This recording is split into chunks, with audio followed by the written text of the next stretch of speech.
Let's call the August 20th school board meeting to order. George, could you take roll? Yes. Colonel Evans? Here.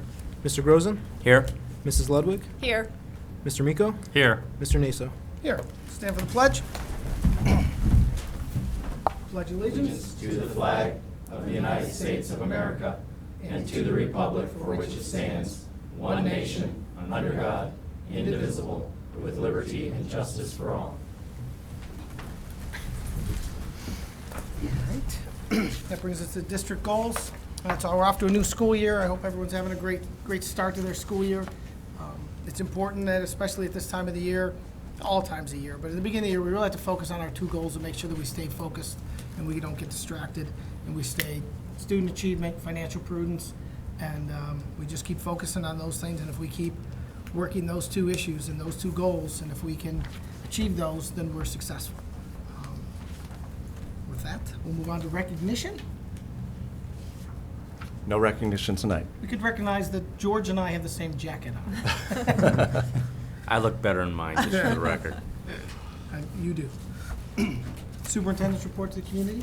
Thank you, Mr. Naso, and I'd like to echo your comments. We truly have had a wonderful start to the 2015-16 school year, and I'd like to just take this opportunity to thank the board for their work, our administrators, teachers, staff, and parents.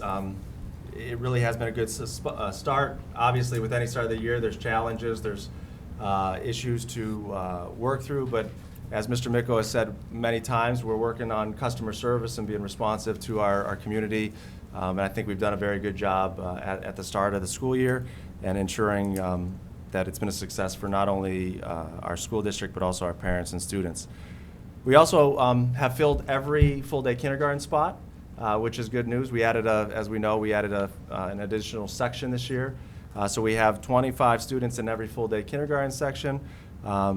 All of our families that were on the wait list have been placed in a section.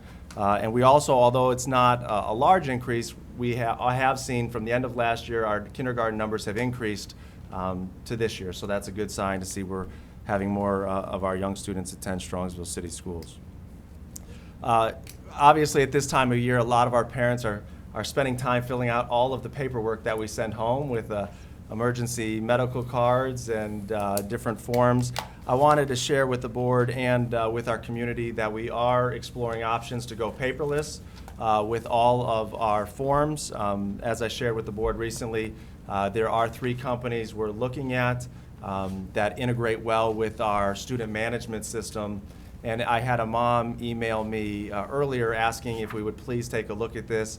She has 4 children in the district, and to fill out these forms 4 times. I would say a lot of these platforms we're looking at, you fill out the information once, it self-populates for all of your other children. So hopefully by this spring we'll be able to share that we will have a paperless system for all of our student information and all of the typical paper forms that we send home. So as I know that may be a frustration for some of our families right now, we are taking a look at that to go paperless. Some other things that we've been working on recently, we have been converting the website. We are not as far as long as we would hope we would be, but with what we look at is we have so many technology platforms now in the district that need to be uploaded.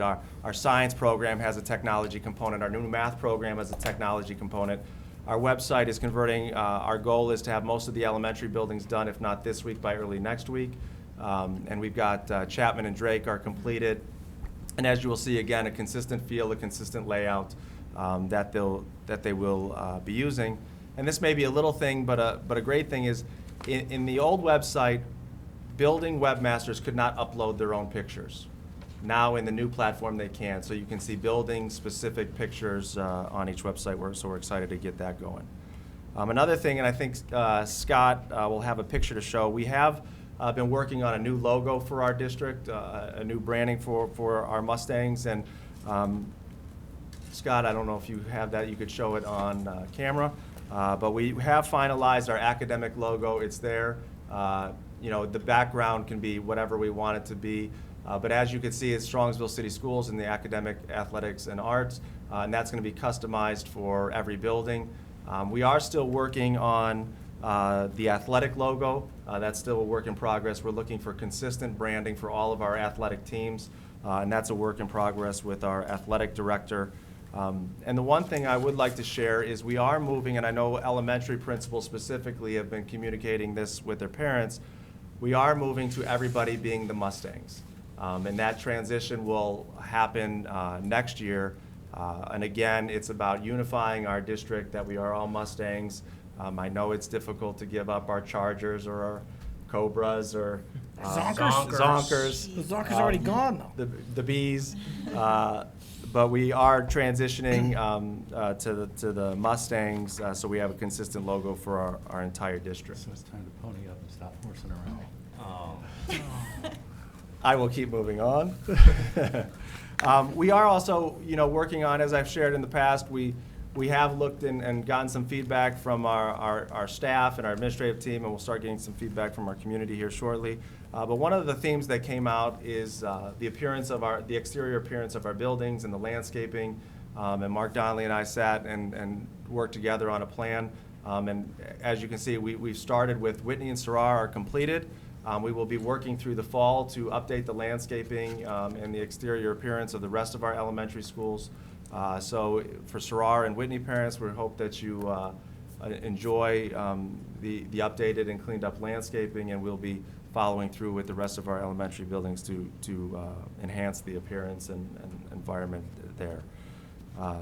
The last thing that I want to share as this part of the update, throughout the spring and now we've been working to establish partnerships with local community businesses and groups, and we've shared in the past, Cleveland Clinic has been an outstanding partner for the district. Last year, they came in and brought educational programs to our students at the high school level. They did informational sessions for the students on weightlifting and exercise. We had parent nights on suicide and depression and heroin. They came into the middle schools and the health classes and talked about, as a part of the health curriculum and study of the brain, signs of stroke. And we're also excited to now bring them into the elementary school. They will start this year. They will provide lessons and work with, bring a doctor in to work with our students in grade 4 to 6 to the very exciting topic of hygiene. A topic that is well needed to be discussed at that age level, and we will have the professionals of Cleveland Clinic visiting our buildings to have that discussion with our students. So we're excited to continue to foster that partnership with them. And that concludes my report to the community. Thank you, Cameron. Public comment, we have none. That brings us to item 8, approval of minutes. We have the July 23rd regular board meeting minutes. Do I have a motion? So moved. Thank you, Do I have a second? Second? Thank you, George. Any discussion? George, any discussion? Oh. George, take roll. Colonel Evans? Yes. Mr. Grozen? Yes. Mrs. Ludwig? Yes. Mr. Miko? Yes. Mr. Naso? Yes. Motion passes. That brings us to the treasurer's report. Thank you, Mr. Naso. So for tonight, I have a few items. The first item is the financial report for the month ending July 31st, 2015. You'll find an Exhibit A. Item B, the student activity program proposed budget for fiscal year 16. Exhibit B is to adopt the principal's student activity budget for the Strongsville Early Learning Preschool. Due to the change of administration there, the budget there wasn't ready yet at the time we passed the other one, so this is just kind of a one-off for this one. Item C, approval of new funds. This is a recommendation to reclassify the listed student activity accounts from a Fund 200 student-managed student activity to a district-managed student activity. The recommendation to convert these funds is that faculty advisors are making the decisions on how dollars are spent and not the students due to the nature of the transaction. So by making this change, we're just properly aligning the funding codes to the proper classification. Nothing about the programs will change. It's just getting in the correct alignment of the funds. And then item D is to transfer those funds from the 200 series to the 300 series, so just completing the transaction. And then before I get to the last item, since that one is off the consent calendar, I'll open up for discussion for the previous ones. if there's any discussion. I just had a question, George. Sure. On these 300 funds, if there's any money that's still remaining at the end of the calendar school year, do they retain that, or does it get put into the general fund? What happens with that? No, they retain them, it gets carried over to the Okay. previous year. If a student activity program closes, for whatever reason, the club no longer exists, there'd be a recommendation to close the fund and transfer the funds into a principal's 18 student activity account. Okay. Then that would be used for district-wide, or building-wide fundraising, Okay. or Thank student you. activities. So, no questions? No other questions? All right, so item E is, requires a separate vote. And this is for the OSBA Capital Conference. Currently, Mr. Miko is the delegate that we have nominated to send down to Columbus. And as of now, there is no alternate. So I'll open it up for discussion. Do I have a motion? So moved. Duke? Second. Thank you, Jane. Discussion, I mean, I can, if we can name an alternate, like, that's only the case if you can't attend, correct? If you become the alternate, I'm pretty sure I can't attend. It's an excellent point, because if, I won't be going. But I'd be happy to be the alternate, so that we just have one listed.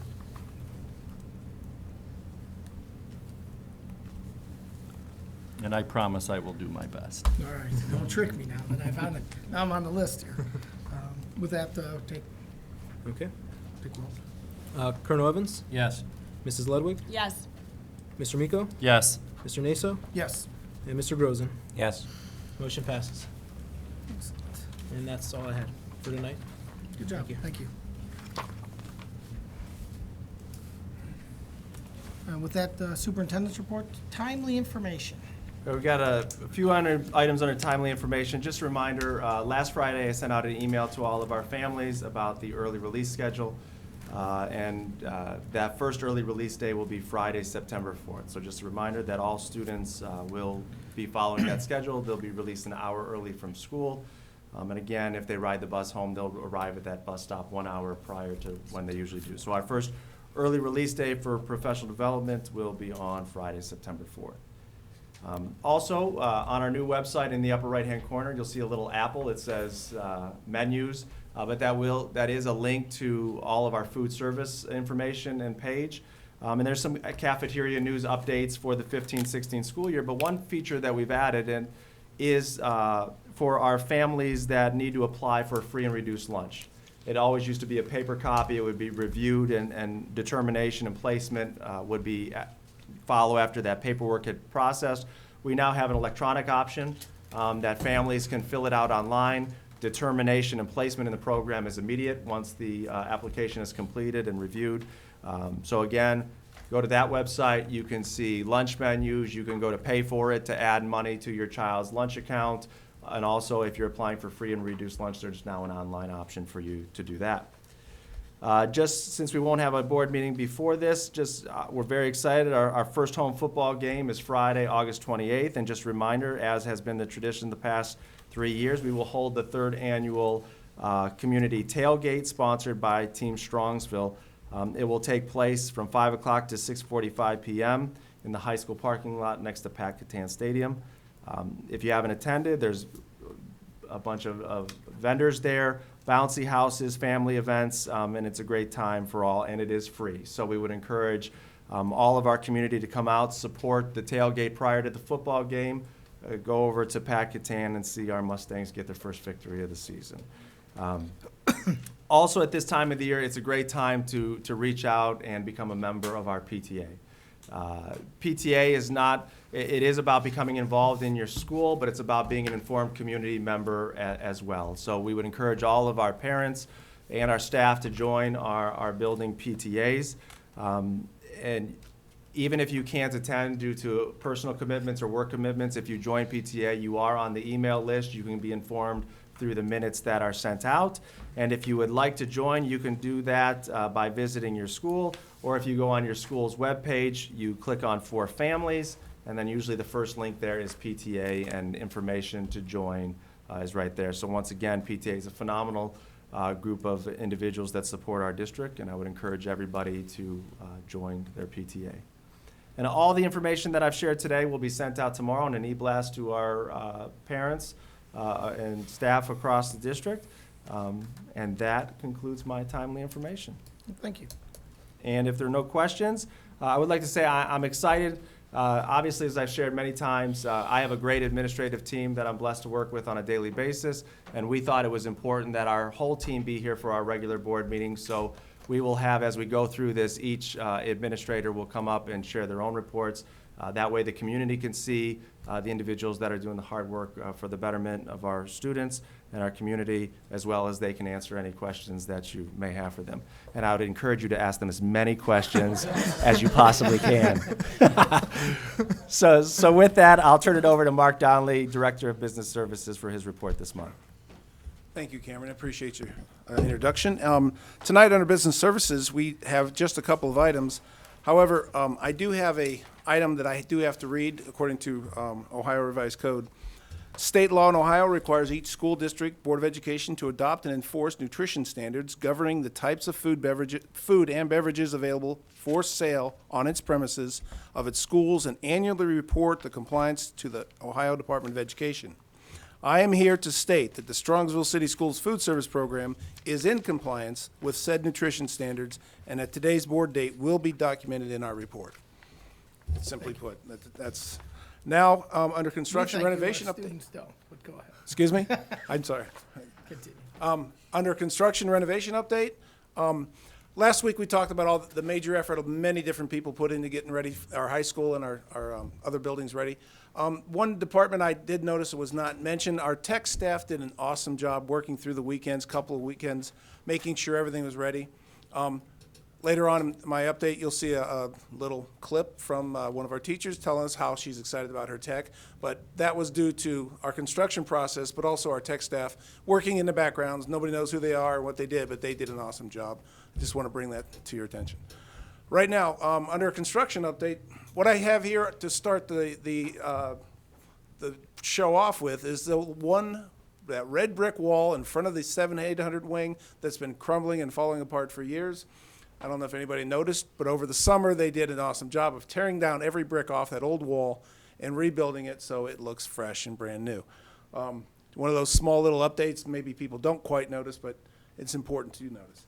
Also, roof details on the high school. You probably heard we did 90% of the roofing work this summer, but if you drive past the high school and you look along the edge right here on certain periods or certain sections of roof, also up here on the top of this roof, you see little edges of the new roof material coming over, and it looks like they didn't finish the job. The truth is they still have the details on the edge to finish, the coping, and they can do that during school hours, occupied time. It's not going to create a lot of dirt. It's not going to any dirt. It's not going to create any noise. They simply have details to do along the edge, which they will finish. So if you think the roof is completely done, it's not exactly true. The majority of the heavy lifting is done, but we are still working on roof detailing. Hey, Mark, Yes. are they painting the gutters? I honestly can't answer that. I'm not sure if they're painting the gutters, they're going to get replaced. This section of the building has not been done yet. Well, you remember I had a little issue with the front of the building. Oh, the tar coming in through Yeah. the coping? Yes, they have taken some of that off, and then some of those will be replaced. In fact, I believe some of it has been replaced in the backside of the building. But when they get around to the front, I think you'll either see them completely renovated as far as taking off that tar, or it'll be replaced. I can't specifically state what's being replaced or not. Due to the renovation, some things are addressed and some things are not. But I believe it is, but I don't want to stand here and tell you it is. Dana, maybe you know. I'm not certain if it is or not. We'll find out for you. Another area of the building off to the side, this is one of those areas probably people don't really pay attention to a lot, but our dumpster, shed, barn, whatever assembly of dumpsters we have to put our trash into has been a bit of an issue and an eyesore. They cleaned that area up very nicely. Now our dumpsters have a nice home to rest in, so the truck coming by can pick them up. It's not a big deal, but it's one of those small details from my side of the coin. I'm glad to see that's there so our trash can be a little neater than it was and also out of the way. The brick veneer at the elevator enclosure outside the auditorium and the main entrance into from the east side of the building, That is ongoing, almost completed, so the elevator shaft, the elevator entrance, all that brick work on the outside will be completed very soon, and they'll be installing the elevator itself, and hopefully that area's done, well, it will be done by December 31st.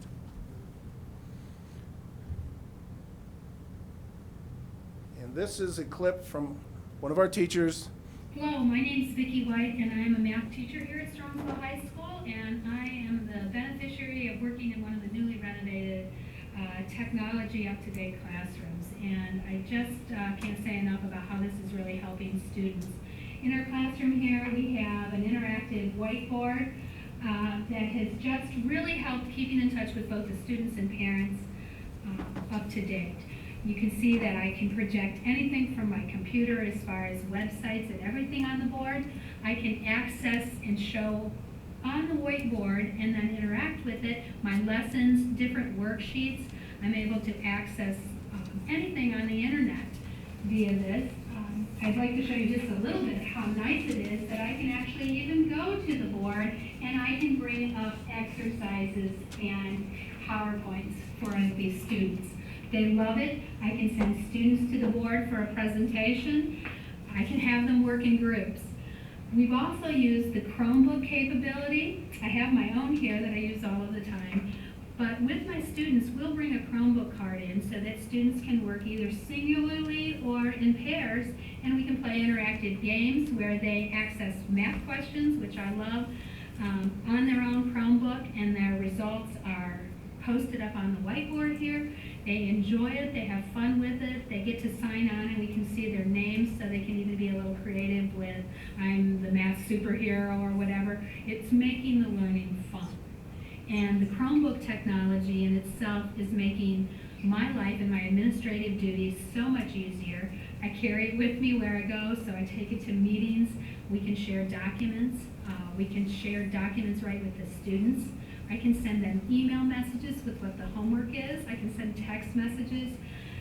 It is just really a tool that I'm learning every day with. I so appreciate the fact that we have it in here. So in every classroom we have an audio cabinet here that is for personal storage. It can be locked, but we also have a full sound system. We have adapters so that we can charge batteries for our calculators and our microphones. We have a complete microphone system to use when students need to hear us better, if there's some reason why we need to project our voices. We can also allow it to play through the speakers. We're going to be able to videotape students and they'll be able to do their own productions. They were very excited today when they saw that we actually had a speaker system in the ceiling where they can really have some fun with it. So thank you so much for providing this, Strongsville. We're excited about everything we're learning with our technology every day. And I honestly think if you talk to the staff at the high school, there's that excitement throughout the high school, and they're just pumped up that about the renovations we were able to accomplish this last 6 months, and it's only going to get better the next 6 months, 12 months down the road as we get to do more and more at the high school. Mark, I can second that. I was just at the open house at the high school before this meeting, and every teacher that I talked to remarked about the technology and how wonderful it was in their classrooms, how much it was helping them with instruction, and how much the kids really enjoyed it as well. That's So, great news. it's Good great. news. Thank you for that. Thank you for that update. Additionally, with the middle school, we have a few updates. More cinder block walls going up, but here we have the auditorium cinder block wall going on the west side. You don't see a whole lot here. Actually, the space you see here, the mud, will eventually be the media center on the far side, and on this side, the network operations center, based on where they ended up cutting a wall out or putting a dividing wall in. This is the east side of the auditorium. In a few weeks, they'll begin to excavate that out so the slant of the room goes down towards the stage, and that will mostly be excavated out, and you'll begin to see the shape and the size and the style of the auditorium. But the auditorium walls going up, they're kind of impressive, and you realize the size of this area. It's kind of impressive to see. They're putting in stairwells in the end of the hallways now to make sure, it's actually safer for the workers, but it's also another finish feature that we're going to have. We can start not seeing finishes, but some of the areas that, we'll actually see as the day-to-day operations are in place.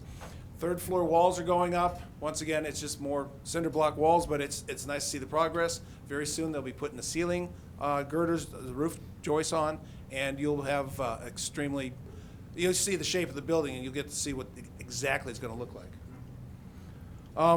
Now, this is not part of our construction project, but as Cameron mentioned earlier, we want to cover some of the things that some of our maintenance and ground staff has been able to accomplish this summer. One of the items we heard from the principals at the end of the school year is they really want the mulch beds around the schools addressed. We found the time and the opportunity late in the summer once a lot of our have-to-do projects were out of the way, and we started at Whitney. This is as they cleared out all the old growth and other items.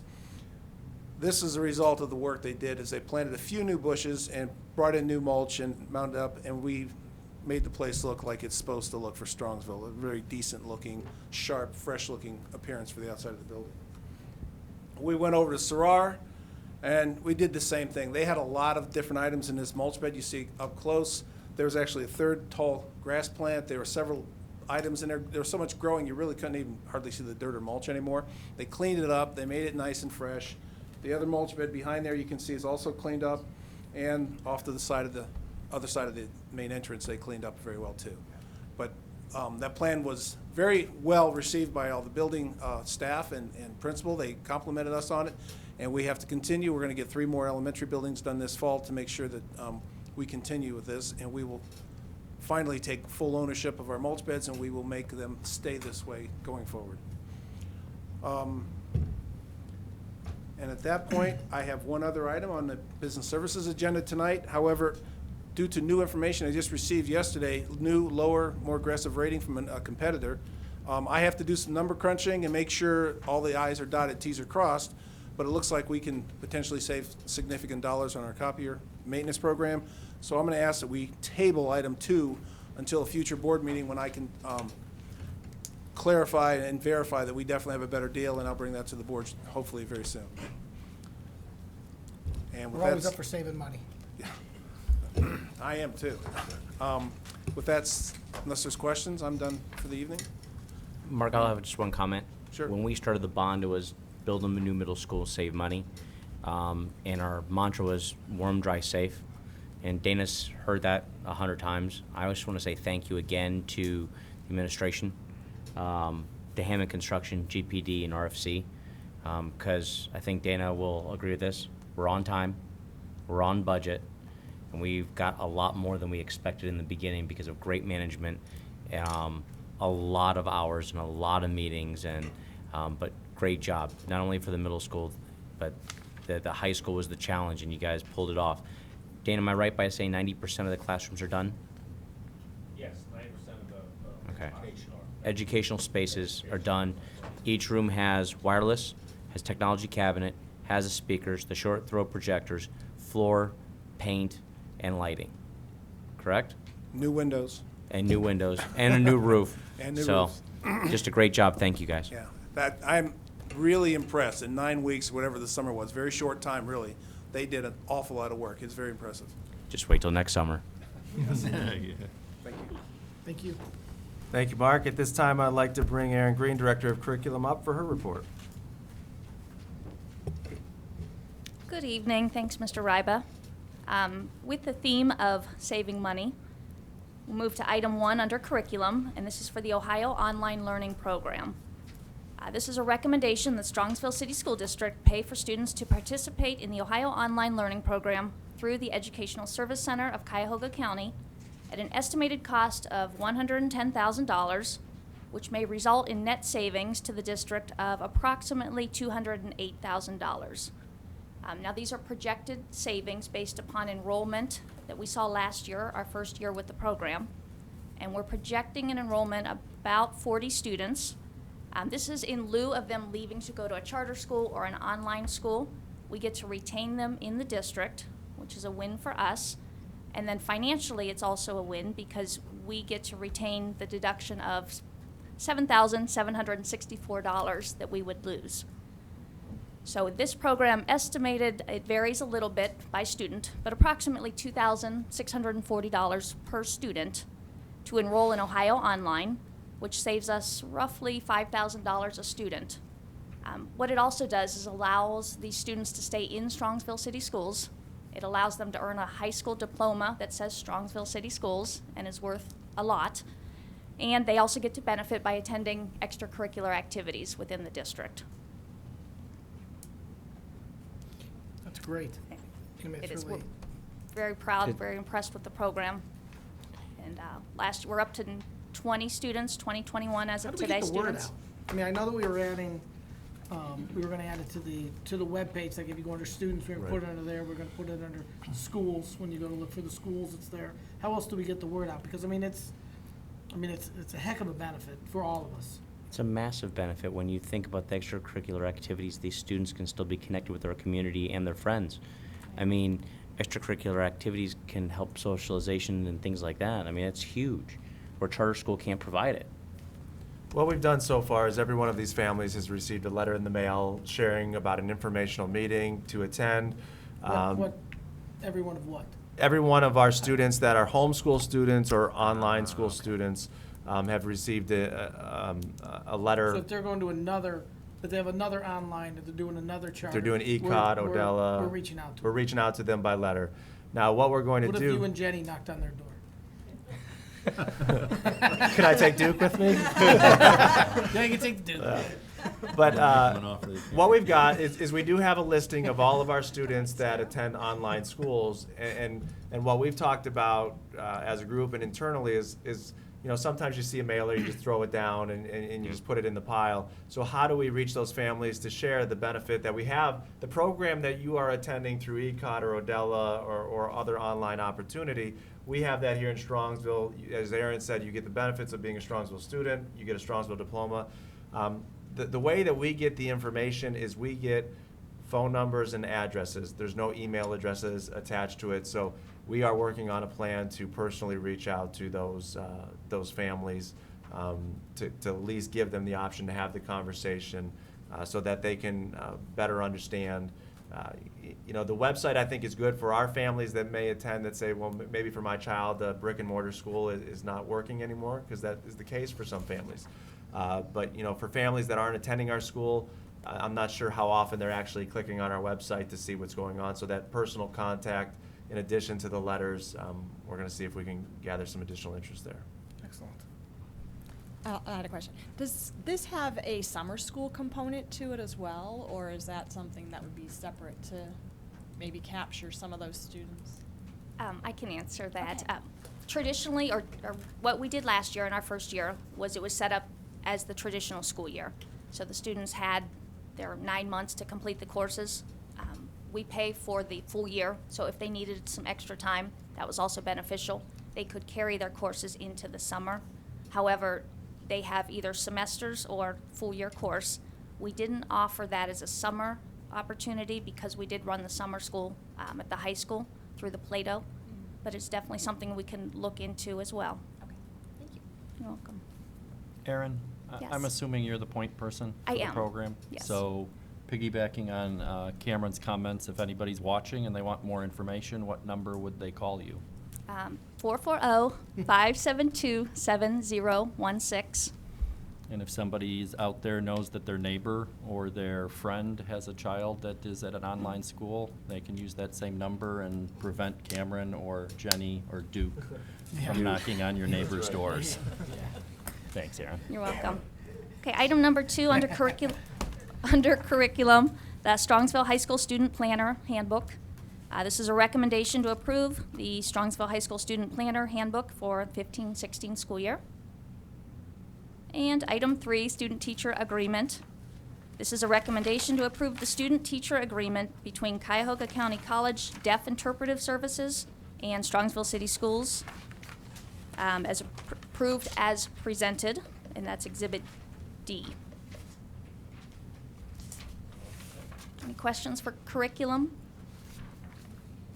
Yes, quick question. Testing Yes, in our classrooms for this year. There has been some changes to that, there has. and I don't know if it's an appropriate time. Can you come back? Can you answer the questions now? A lot of parents are asking, what testing are we doing? When's it gonna happen? I mean, it's still a little bit of a gray area. Sure. I can give you the brief version now, and I would be glad to come back and explain it a little bit more. Although we didn't get as much reduction as we had hoped, we do have a reduction in the amount of testing. We now have one testing window per year for each grade level and subject. So same grade levels, 3 through 8, and then high school. But instead of the mid-year and then the end of the year like we had before, it's all in one window.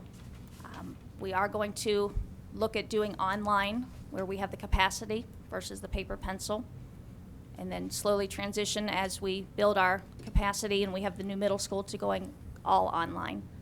The window is March, April, and there is a testing document on our website. It's a one-page concise listing all of the testing that we do here in Strongsville City Schools as required by law, so parents can go on to that as well.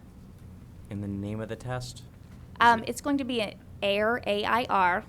It's an Ohio test, which means it's what we used for science and social studies last year. It's that platform. And now it will be the English language arts, science, social studies, and math. Okay. Thank you. You're welcome. Thank you, Aaron. Thank you. At this time, I'd like to bring up Andy Trujillo, Director of Special Education, to give his report under Student Services. Good evening, members of the board. I have 3 items for your consideration this evening. The first one is education alternatives. The recommendation is to enter into a student transportation agreement with them. We have about 5 high school students that attend there, and we see this as beneficial for those students to attend school on a regular basis. That's Exhibit E. The second one is a speech language externship with a student from Ohio University, Kara, who I will not destroy her last name, so I'll let that go and let you read it there. But she'll be assigned to our speech and language pathologist at the high school, Christina Dotis, this spring. And the last one is actually a correction to a July agenda where we entered into an agreement with Education Alternatives once again. It's a long-term relationship we have with them, at least 10 years now, where some of our students receive educational services there. And the error was the exhibit. The exhibit was, at that time, the transportation agreement. That is the first item. And so the correct item is now in there. Any questions? Okay. Nope. Thank you. Thank you. Thank you, Andy. And now have Jenny Palco, Assistant Superintendent, give her Human Resources report. Thank you, Cameron. Good evening, Board of Education. I have the following items for your approval under Human Resources. Under E1, I have appointments of our certificated long-term substitutes. And then I also have appointments of our non-certificated staff to be hired. Also under E1, I have appointments of our certificated substitutes and appointments of our non-certificated substitutes. And then under E1 again, I have a continuation there, appointments of non-certificated substitutes. And then I also have certificated supplemental contracts to assistant football coaches. Under E2, we have changes in hours for 2 non-certificated staff. And a change under E3, a change in status for our 2 certificated teachers that were transferred from long-term subs to full-time teachers. Under E3, changes in status for our non-certificated for Wendy and Kelly. And then I also have a change in status in non-certificated staff for additional hours. Under E4, I have a stipend for the NME child trauma training. And under E5, we have some medical leaves for certificated staff and then non-certificated family medical leaves. And under E6, we have 3 volunteer student chaperones to be approved. And that concludes my report, unless you have questions. Good. Thank you. Thank you. And with that, that concludes the superintendent's report. All right. That brings us to item 11, the report on the Polaris Career Center. Mr. Micco.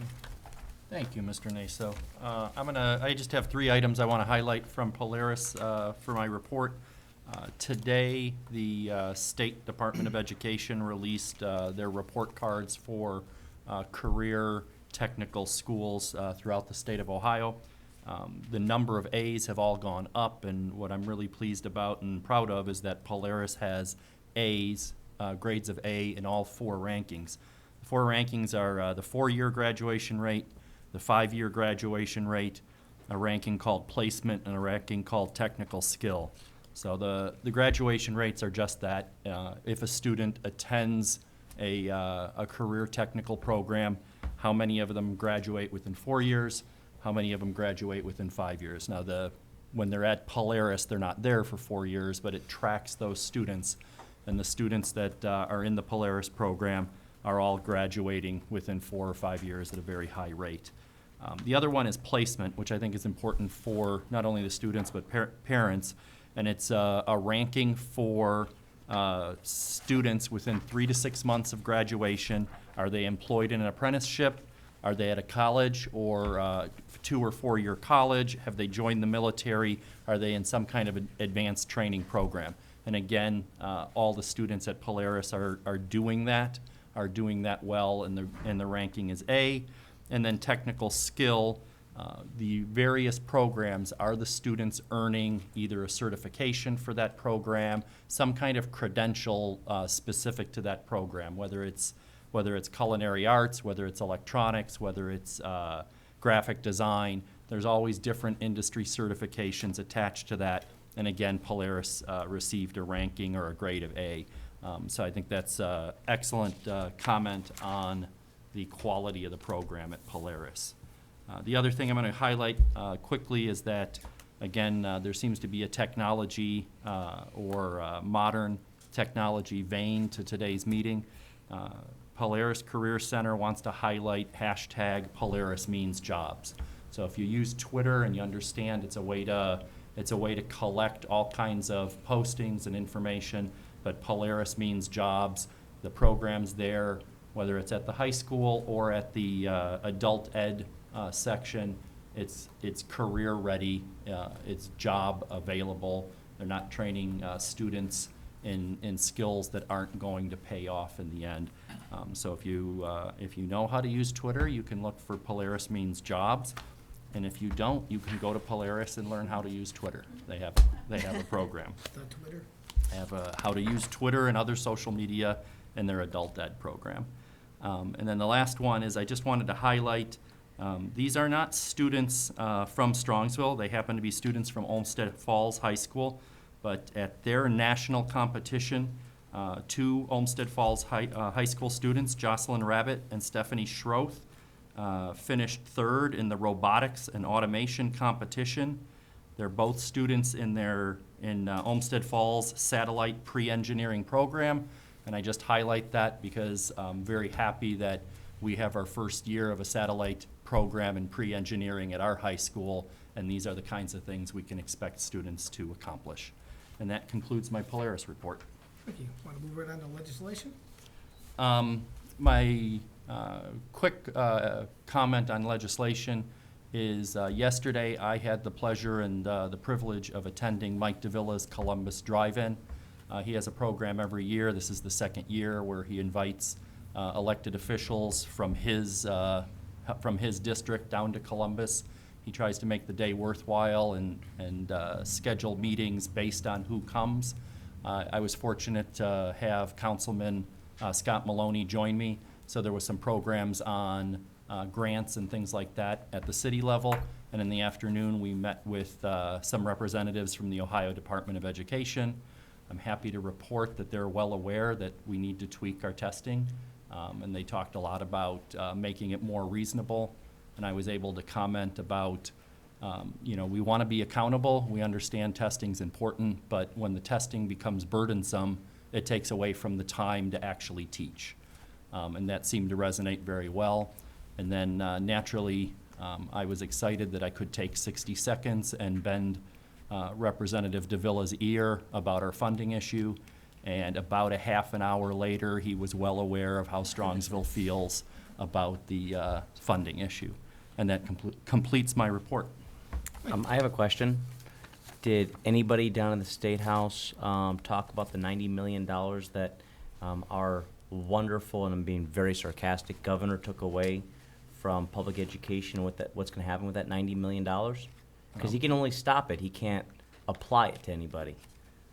After I finished my 60-second conversation, a half an hour later, everybody was well aware of how we felt about it. 'Cause I'll be continuing that conversation at every board meeting. Richard, I can add to that.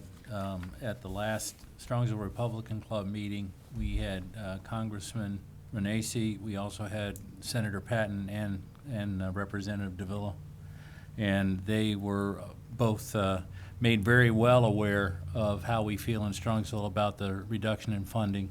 And as you know, Carl was there as well. They promised us that they're going to take a hard look at it in the fall here and see what remedies are available legislatively to try to ameliorate some of that funding shortfall. I'm pretty certain I was taken off of both of their Christmas card lists. Yeah. So, Jane and- was there, Yeah. and you were there, and Carl was there. It was, we were well represented. And what I would comment on is, I do want to give kudos to Mike, because it is outstanding that he has that opportunity and he does listen. And he, I say it facetiously, but he knows it's an issue. He knows it's an issue not just for Strongsville, but all of the school districts that he represents. And the legislature is in recess right now, but when they get back in the fall, it will be an issue that they will take up. Yeah, Senator Good job. Patton, too. Thank you. That takes us to the liaison reports. Jane, City Council? Okay, thank you, Mr. Naso. City Council has the month of August off, so they do not meet in August. They get to enjoy the city, that's all. So, did you want me to go into PTA then? or- Sure, Okay. please. Tomorrow night is the first Rockin' at the Rec dance, and for those of you new to the district or new to tuning in, Rockin' at the Rec is a dance that Strongsville Council PTA holds at our rec center, the Ernfelt Rec Center. 8 dances a year, and they're on Friday nights, and it's for students in grades 6 through 8. So the first dance is this Friday from 6:30 until 9. They have shortened it. It used to be 9:30, so they are now ending at 9 o'clock. So for those of you that have attended the dances in the past, please remember to pick your children up at 9 and not 9:30. And all the monies that are raised at this dance are put back into grants for all of the school buildings, high school scholarships for graduating seniors, and positive behavior speakers for all grade levels. So we asked, the PTA asked that you support Rockin' at the Rec. They also have a Facebook page, and you can go on our wonderful website and get information there as well. Also, just to echo what Mr. Ryba said about joining PTA, it's a very important organization in our community, and if you cannot join PTA, we would just encourage that you support PTA through their various fundraisers. And we're very lucky in our community to have so many businesses that really work in conjunction with the PTAs, whether it's Mally's for selling Easter candy, or Target with their credit card program, Chipotle in their fundraisers, Chick-fil-A. There's so many organizations that really help rally and support our school districts. So if you can, in turn, support them, it would be very appreciated. And that concludes our report. Thank you, Jane, nice job. Student achievement, any on the OSBA student achievement? No, but we hope to have some outstanding student achievement this school year, since we're just underway. We're just getting going, huh? Excellent. Let's see, Strongsville Education Foundation. Yeah, there's one thing I did want to say about that, Carl. Tonight, they had the car that's been donated to auction off, the little red Chevy, I think it is, Yep. right in front of the high school. And there are raffle tickets available from the SEF members if anybody wants to take a chance on winning a free car. Not a bad little thing, especially if you do have a student. Might be a great first car for somebody.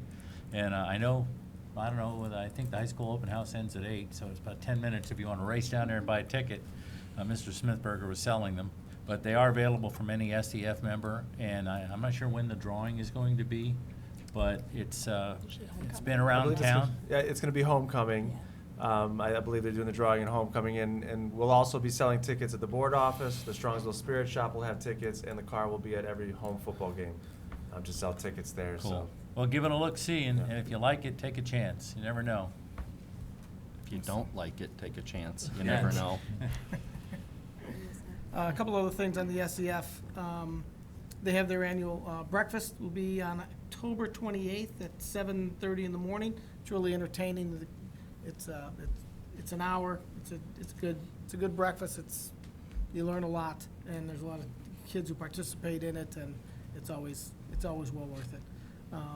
Also, they're working on Breakfast on the Bridge is September 20th, I believe is the date. So that's coming up. They continue the SEF continues to sell the tickets for the raffle. They continue to support the schools. I mean, they've generated funding for the. We're going to have a special open house for the new middle school next September 11th, and they're bringing in the Cleveland Pops Orchestra to perform there for us to make it just one heck of a night. So that's going to be a lot of fun. But they just keep. Those guys, they just keep banging away, trying to find ways to support these Chromebooks and do things for the schools, and we can't thank that group enough for all they do, because we need the help. So, and that's all on the SEF portion. I don't think go to the board committees. We have not had a finance committee meeting. We're waiting for George to finish the budget. It's been here like 3 weeks now. What are you doing? Next board meeting, we'll have a presentation, and we'll adopt it. Adopt the budget. All right, so sometime around then, we'll have to schedule a finance committee Okay. meeting to have everyone review that and work through that. Facilities committee, let's go right to policy committee. Let's go to Richard. I'm excited that we have a bunch of policies on third reading up for adoption, and I can't wait to talk about it. I see your list. And It's that worrisome. completes my report. For now. Facilities committee meeting, we had one last night. I do want to interject one thing, though. I just got a text from Dana from Hammond Construction. Duke, to your question, gutters around the media center do get replaced, and they've already done that. All coping gets replaced, and we're in the process of doing that now. It's in the front. On the front, In the media center. entryway. Yep. So that's all being either replaced or is planning on being replaced. Good. Thank you. That's in process. Facilities Development Committee meeting met last night. We were at Albion, and wow, walking through that building. That building's rough. It's rough. From no doors to the classrooms to carpet that's just, I don't even know if you could restretch that stuff. It's just gone. But we had a great meeting, and we're in the process of talking about a number of things. Our next meeting is going to be on the 17th at the high school. And it plans on being a good meeting and whatnot. So that's what we're doing next. I just want to comment that Albion, the building is rough, but the students and the teachers and the principal are incredible. My daughter goes there, and it is just such an experience there with all the teams and with everything they got going, and they have a fine PTA president there who's all over a lot of things, and Full disclosure. How's this? Our students and our staff and our community deserve a building that is Absolutely. warm, dry, and safe, and that building does not fit that definition. safe. Warm Warm or or dry dry. or safe. And it's worn out, but we're ready to go with that, so. With that, that's all the committee meetings. We have the consent calendar. We adopt all the things with asterisks. We should note that item 10B, hold on, B2. 10B2 will be removed from the consent calendar. And with that, do I have a motion? So moved. Second. Motion by Duke, second by George. Any further discussion? George Stickman. Colonel Evans? Yes. Mr. Grozen? Yep. Mrs. Ludwig? Yes. Mr. Miko? Yes. Mr. Naso? Yes. Motion passes. Thank you very much. We're going to skip item 16. Oh, Richard's notes. No. It brings us to board policies, the third reading. First, let's take a motion to adopt these on the third reading. Do you have a motion? So moved. Duke, motion. Second. Second by Jane, thank you. And now discussion. Richard, any discussion? Mr. Naso, I'd love to have a little discussion. So we do have a host of policies, and I'm just going to try to quickly highlight a few of them, and then I have a number of comments on two of them. But 1530 and 3220 is evaluation of principals and teachers, and most of our changes to our policies are required by changes in state law. And it just has our principals and teachers evaluation aligned to follow OTES and OPES and make sure we understand how we do that. 2114 is meeting state performance indicators, and that's our report card, and our policy now meets state law. 2413 is career advising. We have to have a career advising plan. We now have one, and the gist of it is that at all stages of our students' education, we'll be having lessons about what you're learning today, what does that mean for a job or career when you graduate.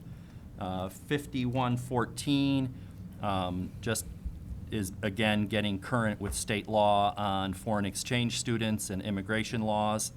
5350 is important because it makes our suicide prevention and suicide awareness align with best practices, which is always important.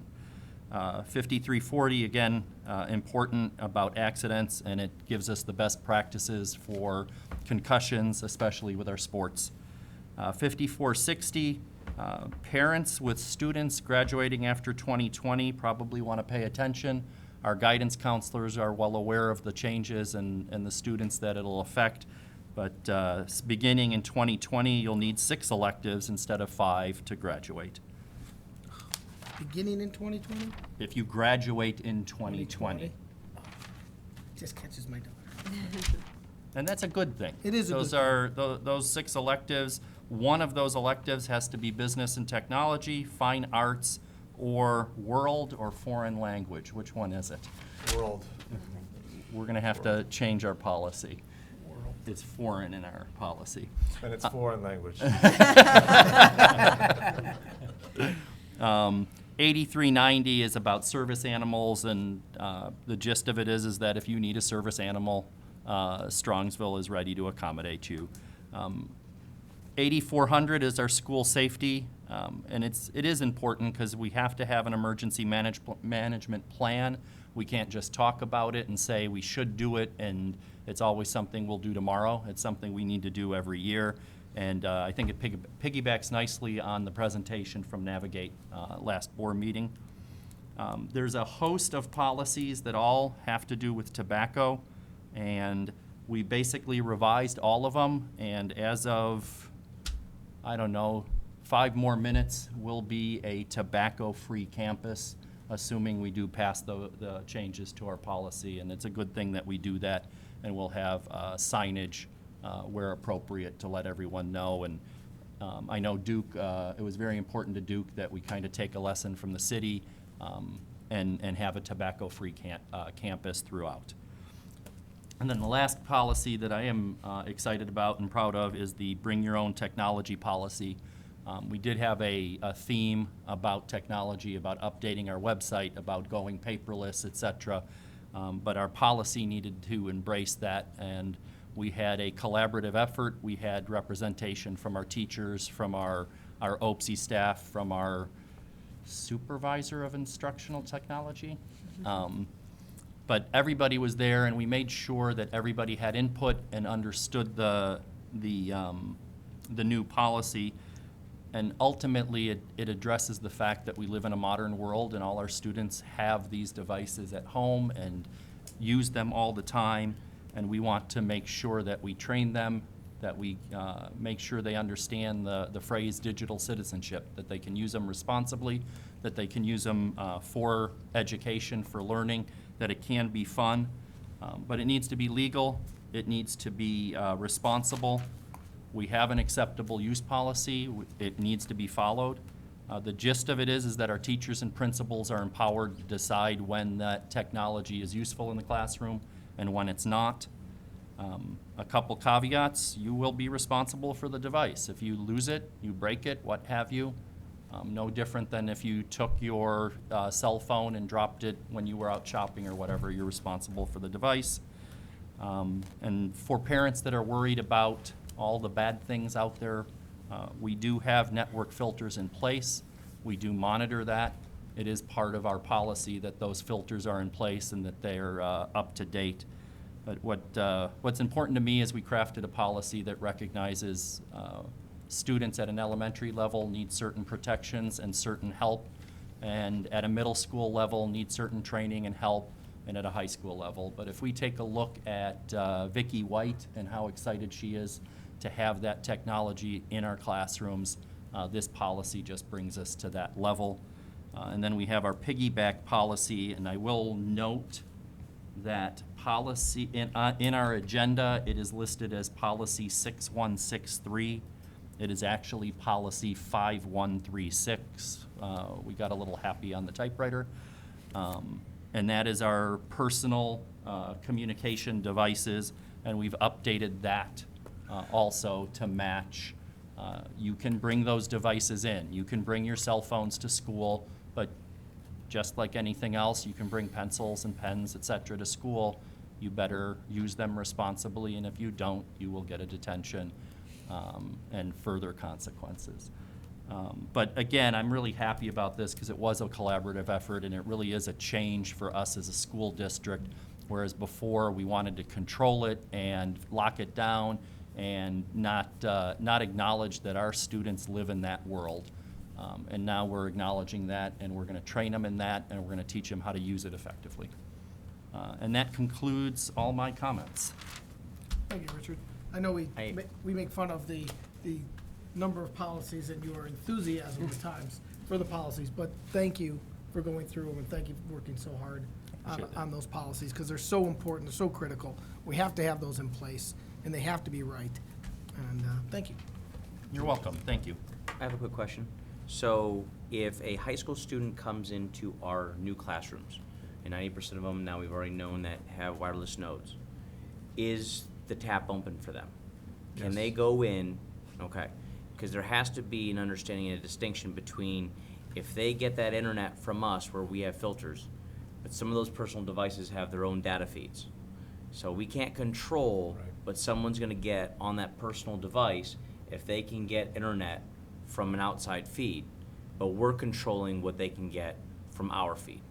And George, if I can just highlight a few issues, that's all true, and we talked about that quite a bit at policy, and we recognize that students have their own data plans. That doesn't absolve them from not engaging and acting in an appropriate manner. You can bring a pen in, and if you use it to write a report, you get an A. If you take that pen and use it to throw a spitball, you get a detention.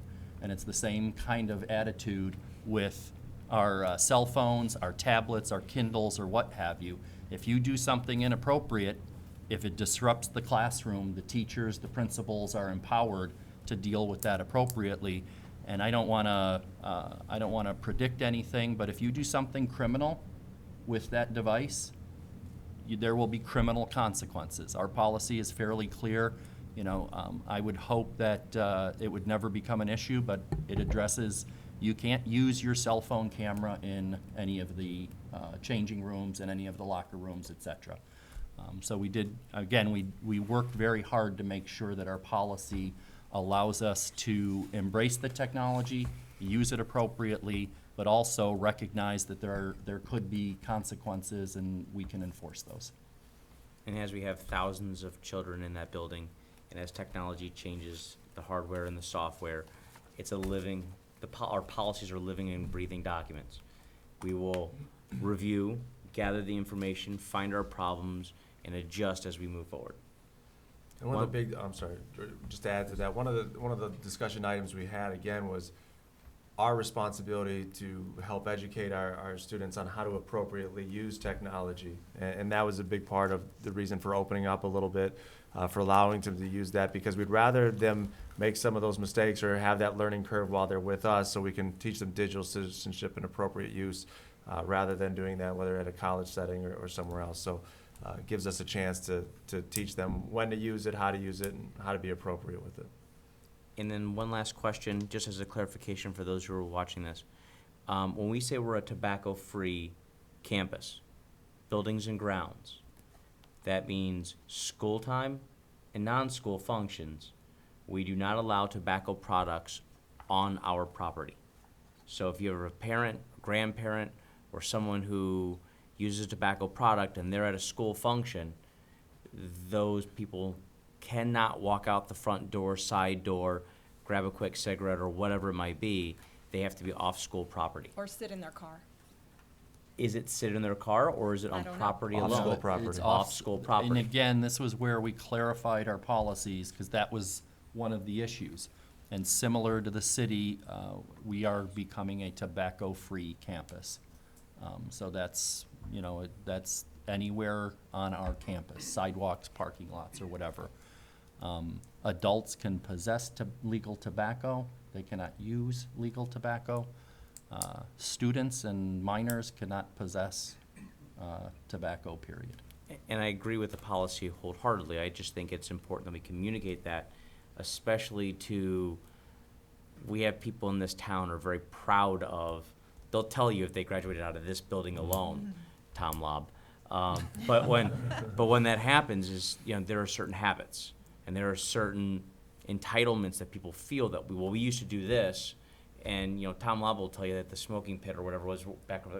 We just need to make sure as an administration, as a district, that we communicate that and we don't embarrass somebody. There's big signs going up everywhere, so. Correct, yeah, since last time, we have been, we're gonna model after the city signs. Mark has been working to develop the signage. We've got to tweak it a little bit to meet our district needs. But Mark, I know we're finalizing with the design piece, so we should have those. I don't know how long it's gonna take to get those made, but. I need the proper file for the logo, and I think we're right there. Okay. I had a question. Where can we tell people that if they want to read these policies in full, how they can get to them? They're all on our website. If you go on our website where it says school board, underneath school board, it'll say board policies, and they're all listed by numbers, by the thousands, 2000s. With these updated policies, we submit them. We have to submit confirmation that they were board approved. So there is a little bit of a lag time between when they are approved and when they get updated on the website, but they're all available. All of our policies are publicly available on our website. Okay, thank you. Mhm. We need a vote. We need a vote? All right, let's have a vote. Need a motion in a second? Yeah, we do. Already Yeah, we done. did. Yo, Duke and Jane. Sorry. Colonel Evans, Yes. Mrs. Ludwig. Yes. Mr. Miko, Yes. Mr. Naso, yes. Mr. Grozen. Yes. Motion passes. Excellent. Nice job. That gets us to item 17. I have another, I don't know if anybody else has any others. 30 seconds, if you don't mind. Colonel Evans, 30 Thank you. seconds. I just wanted to Begin pass on kudos, compliments to Cameron, Jenny, and your staff for what I think is the best start we've had to a school year in a long time. I've been out for the convocation that we had and to a couple of schools, and the mood is very upbeat.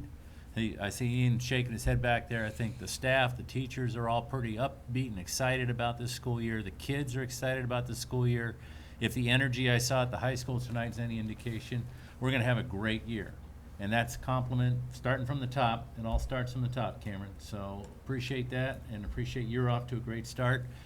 Our treasurer extraordinaire has got everything going in order here, and the reports have been great, George, and really appreciate that. I know Carl gets very excited when he sees all that CPA type stuff coming through there, but I too, as a layman. Variance columns, I get so excited. Yeah. Actually, I don't have to do the math, it's a variance column. And I'm not trying to blow smoke up anybody's particular accoutrements, but I think it's been a very good start to the school year, and so I appreciate that, and I hope it keeps going. Thanks. I kept it clean, didn't I? Yeah. I have one too. Richard, Aaron, I forgot your phone number. Could you tell us your number again? At the microphone. Yes, I forgot your phone number. It's 440-572-7016. And if anyone was interested in that online Ohio school Online, program, yes. they would contact you. Correct. Thank you very Thank much. you. George? I wanted to say thank you after we've already done this for the administration. I want to say thank you to our parents and our students. It's been a hectic year. Mark Donnelly and his staff have a lot of things moving, especially in the high school. It's a little bit of chaos mixtured with everything. If anybody has an opportunity to stick their head in very carefully in the auditorium, they'll notice it's just a complete blank building. And that's a big deal. I also want to say thank you to our teachers and our staff in the buildings. Without our technology and our custodial staff, that building wouldn't have been put back together in time. Our teachers came in and some of the rooms weren't done yet. You know, they're used to coming in 4, 5, 6 days before classrooms, you know, before school starts. I think they had like 48 hours, and workers were still cleaning things up. So I want to say thank you to that.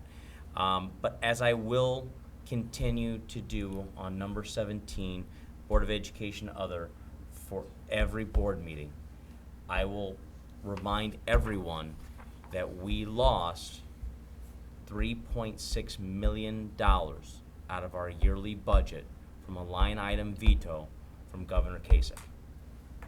$90 million is sitting at the State House that's not been attached, funneled to anything. It was never, we're taking this money and giving it to this. We're just not going to give that money. And he left office to run for president. I'm sorry, but we have children in our district that need that money, that need a proper education. Our children are the future of this country. So I will continue to say that every board meeting, because we all need to focus on that. Not just the people in this room, but our taxpayers, our parents, our representatives, the people in Columbus need to understand that that hurt our town, but most importantly, it was our children. Thank you. Thank you. I have another, in keeping with financial prudence, I asked George to pull a couple of invoices for some material purchases, office supply type stuff. And I took them to my office and to see what we paid. And I was pleased to see, I was pleased and not pleased, but I was pleased to see that the district beat our paper purchases by over $3 a box. So that was excellent. So the consortium appears on the paper side, at least compared to our company, it's about roughly the same size as this district. Actually, it's about $80 million. So, and you guys are buying paper at over $3 a box cheaper. So nice job. I looked at a few other items and they were all good. So I just Cheaper than my company too. We buy a hell of a lot more paper than you yeah. guys do. So it was actually beat AT&T. AT&T's pricing. So I mean that's an excellent sign. So we're just going to keep looking under every rock till we could find savings. And but I was thrilled to see that because I was like, oh, when I first looked at it, I was like, oh, what am I going to see? I was like, woohoo! And then I went right to my purchasing guy and said, listen, you stink.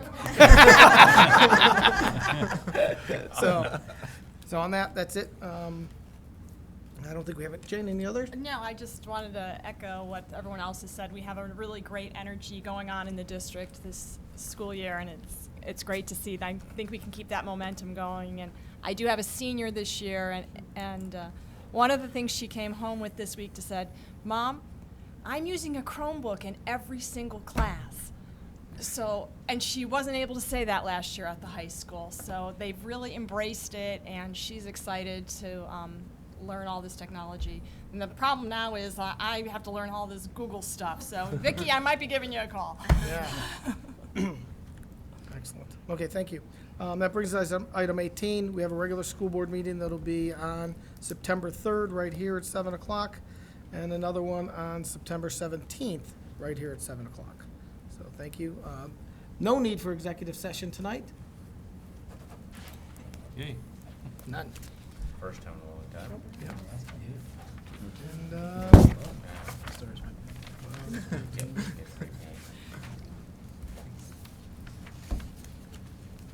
you like a motion to adjourn? Yeah, I need a motion to adjourn. I seem to have lost my last page.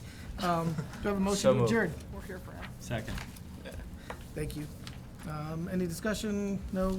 Take roll. Mr. Grozen? Yes? Colonel Evans? Yes. Mrs. Ludwig? Yes. Mr. Miko? Yes. Mr. Naso? Yes. Motion passes. Adjournment 8:16.